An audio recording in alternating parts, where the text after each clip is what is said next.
Hello everyone and welcome to the Green Man channel. Hope you're doing good and well. So the time has come for a ranking of the Scream films. That's right, the 6 Scream movies from the Scream franchise.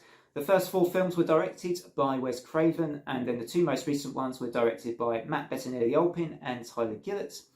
The original idea for Scream was actually thought up by Kevin Williamson, who I think, wanted something that was a fresh take on the slasher genre, because by the point of 1996, the slasher genre was really well worn. It was worn down to the ground. It was burnt out, right? You had sequels coming out that were, by this point in most of the slasher franchises, they were completely they were just trash, let's be honest. A lot of those sequels from the big 3 slasher franchises were just, becoming worse and worse as you progressed. Although there are a couple of exceptions to that, I would say. So Scream came along in '96, introduced a new idea, made the slasher franchise more satirical, introduced a bit of black comedy, introduced this kind of meta elements as well to the movies. And for me, another thing with the Scream films, which is sort of unique, is rather like with my recent Evil Dead ranking, there are no bad films here. I would be happy to debate that with somebody, because I really don't think there are really any bad films. Maybe a couple of slightly subpar movies, which I'm going to obviously talk about as I go through my ranking for my least favourites and my favourite. But yeah, all pretty consistent, and lots of consistent performances. Like, each of these films has some stellar cast names, stellar actors. And that's one of the reasons I think that they are good. You've got the combination, magical combination, always helps with films with having good writing and great acting. And you do get that in a lot of these films, and that helps for sure to keep a consistent quality going. I would say there are here and there some slightly less good, how do I put it, less good twists, and the writing's not so good in some of the films maybe, and there are choices I wouldn't have made with some of these films as well. So this will all come to light as I go through the ranking of these movies. But yeah, this is a good and consistent horror franchise, another rarity in horror, particularly with slasher films. So we're going to start off with my least favourite Scream movie, which is already probably a bit of a hot take, but I have my reasons, and that's Scream 2 from 1997. Interestingly, not a huge amount to criticise though. I still think this is actually a pretty good film in its own right, and many would have this film higher, I'm sure. For me, this felt very fragmented though, this film. I felt the writing was, for all of the Scream films, this one just felt sort of a bit disjointed, and by the time you got to the revelations or the twists at the end of the film, it didn't feel like there were, that there was much for the audience to sort of join up and make sense of when it came to those revelations. The Ghostface killers were, in the end, although their motivations kind of made sense, because you had the mum of Billy Loomis, Nancy Loomis, coming into play and everything.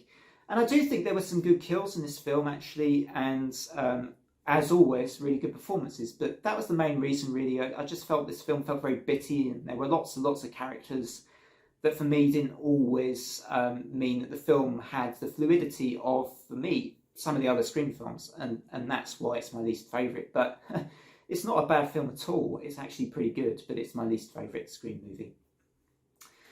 The next least favourite film, my number 5 on my list, is going to be Scream 3. And this is actually one of the more disliked films, and probably the bottom of most people's Scream rankings. So I don't dislike Scream 3 at all. Actually, I think it's pretty good. I think it's a good film. I think it's a little slow, maybe.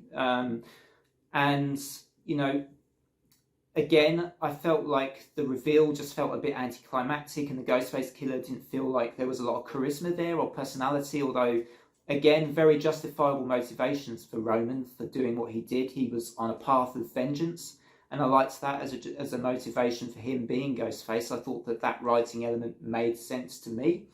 Thoroughly enjoyed a lot of this film. What I really, really liked about Scream 3 was Neve Campbell and the way she portrayed Sidney in this film as more vulnerable. It makes sense. If you underwent the trauma that she goes under, and all the attacks from different ghost faces from the previous 2 films, and everything she's had to go through, you'd be a bit messed up. I think you really would, and you would seclude yourself probably from society. You'd want to hide away.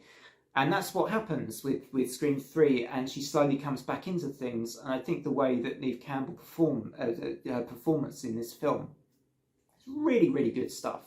And, that's what makes me like Scream 3 a lot. I think there's just an understated and really brilliant performance from Neve Campbell, as well as good acting all round, once again, in Scream 3. Carrie Fisher has a cameo in this. And, it's an interesting cameo, but, star quality of Carrie Fisher, you can't go wrong, right? Surely. And I just like how this one continues the franchise. I'm talking it up as though it's my number 1 as well, but it's only number 5. So we've still got 4 great films, obviously, to come here, right? So number 4. My number 4 is Scream from last year, or Scream 5, or Scream 2022. Let's just call it Scream 5 here and now.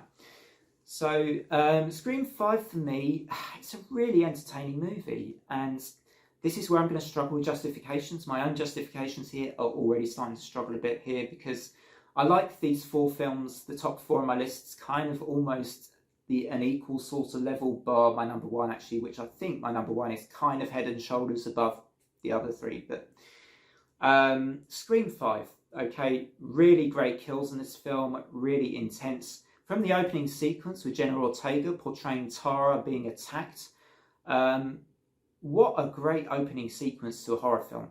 I mean, Jenna Ortega, to me, she has this star quality, and a lot of people might say she's overrated, right? Because she's had so much attention the last 12 months, what with Wednesday and everything, but for me, she's not overrated. I think she's a great actor. She's really good in everything she does. And in, straight away, that starting scene in Scream 5 immediately puts you in the frame for the tone of this film, and how intense it's going to be. You can tell it's got a bit darker already, and that some people will take issue with the change in tone, I think, of the Scream films, that they're less kind of Scream getting a bit more sinister, and even the ghost faces of Scream 5 and 6 for me got a bit more sinister. But Scream 5 is just a really solid film for me most of the way through. If I would say anything that I didn't quite like about it, was that the writing for me on this one didn't quite feel as on point.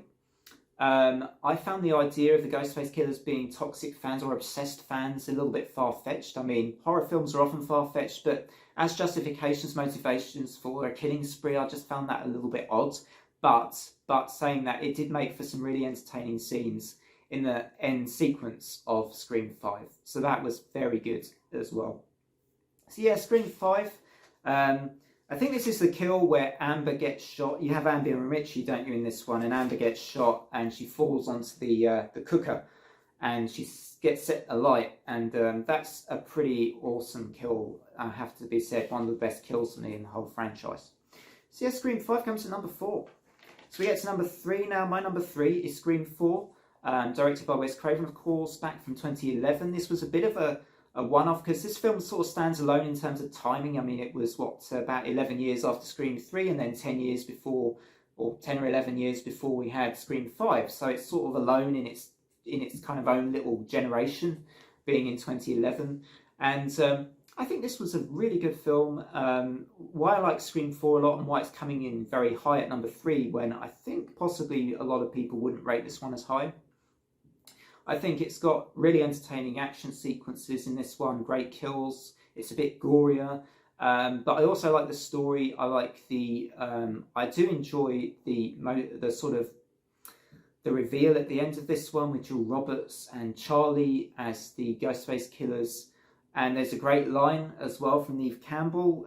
I should have probably put a spoiler warning, actually. I'll have to put a spoiler warning maybe in the video, but yeah, it's a really great film, this one. I really like the line is, I've got it here, I have written it down, from Sidney Prescott at the end, with the confrontation with Jill, when she says, "You forgot the first rule of remakes, Jill.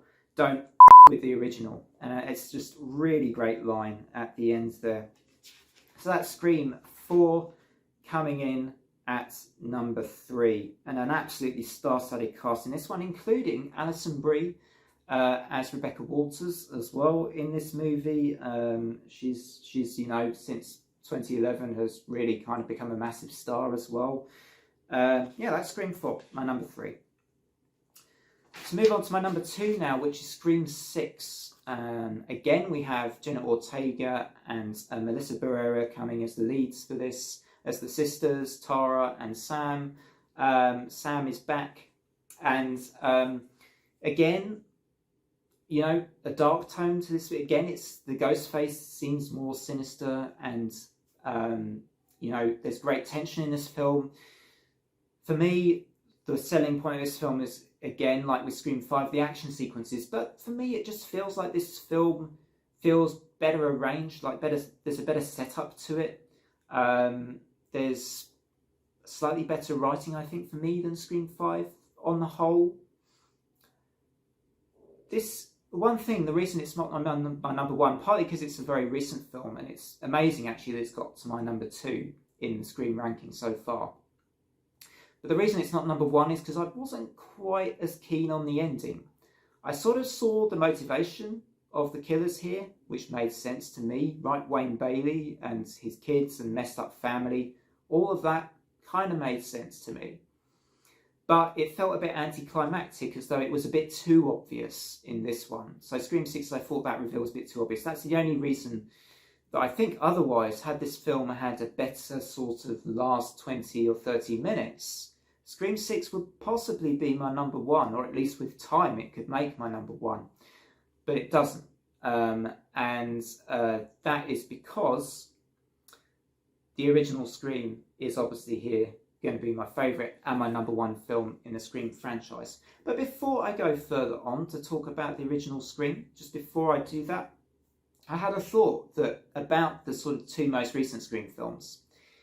And it's that, for me, Jenna Ortega has just this star quality at the moment, and I really like Tara's character a lot, and I like Sam's as well. I think Sam's arc is also very interesting, particularly with the interesting sort of ghost relationship she has with her dead father, which is also, you know, very interesting. But I would love to have, like, I don't know, just Tara as the lead role in a Scream film for me, in a more modern Scream film, just because I just think she has that star quality to her, and I think being allowed to kind of just take ownership of the film in a lead role would be brilliant for Jenna Ortega, because we got a glimpse of that for me in Scream 5, and I would just love to see more of that. I just wanted to add that in before I talk a bit more about the original film, which is my number 1 here, the original film from 1996. I probably don't need to offer much of an explanation, because I guess, you know, this would be a popular choice. It has, for me, a lot of the best writing, great performances, great. I love the twist at the end of this one. I love the dark comedy elements that are done, executed to perfection for me in Scream 1. You know, Billy Loomis and Stu Macker, I thought were a good combination, and the way that you were sort of teased that was very good in this movie as well. As always, Neve Campbell is brilliant as Sidney Prescott. There's not a lot to criticise about Scream, the original Scream. It's a fantastic film, and I still think it's my winner. You know, I said by a fair distance maybe, but perhaps, you know, a fair distance. All right, yeah, a fair distance is my number 1. Anyway, I've whittled on for long enough. Hope you enjoyed this ranking though, and, you know, let me know what your ranking of these 6 Scream films would be. What would be your 6, 5, 4, 3, 2 and 1? I'd love to hear from you. Otherwise, from me, until next time, take care everybody. Don't forget to drop a like and a sub if you're new to the channel, as I always try and remember to say at the end of these videos. Sometimes I completely forget. But until next time, bye for now.